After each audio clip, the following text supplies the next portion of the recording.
Okay guys, nandito tayo kay GCash. Ito yung 84 pesos na activation fee. Ayan. Guys, tuturo ko lang sa inyo kung paano mag-activate. So marami pa rin nagtatanong kung paano mag-activate. Guys, hindi ko na kayo may isa-isa.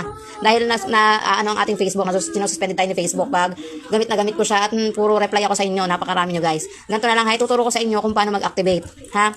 Lalagay ko dyan sa aking screen yung pagkasunod-sunod ng pag-activate ha. Ayan. So, ayan, makikita nyo dito guys. Ayan, pag hindi pa kayo activate, nakalagay dyan ay activate now. Click nyo yung activate.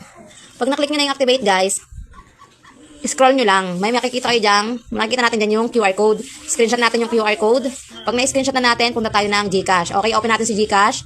Tapos, click natin yung QR code. Tapos, upload natin yung QR code na in-screenshot natin galing kay GCash. Okay? I-upload natin kay GCash yung QR code na in-SS natin. Yung in-screenshot natin galing kay GCash. Kasi, doon tayo magbabayad ng activation fee. Ha? So, ayan na-upload na natin. Lalagyan natin yung amount. For example, ito, 84 pesos. Lalagyan natin yung 84 pesos. Dapat meron kayong extra 15 pesos dahil may charge kay GCash ang pag-transfer. So, ganon. Bali 99 pesos kasama yung charge kay GCash. 84 pesos, yung mabayaran natin activation fee kay GCash na version 1. So, ayan. Lesson natin, lalagyan natin yung code. Tapos, after nyan, screenshot natin yung resibo natin.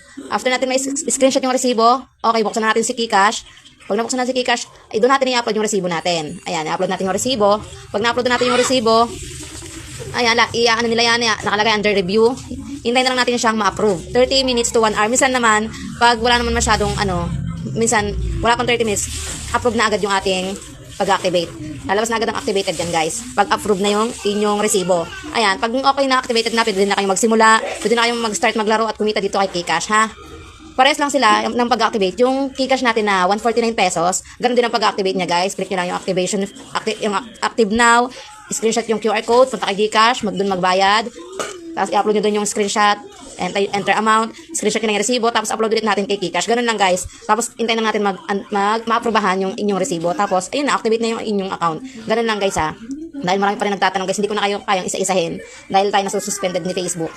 So, ganun lang guys.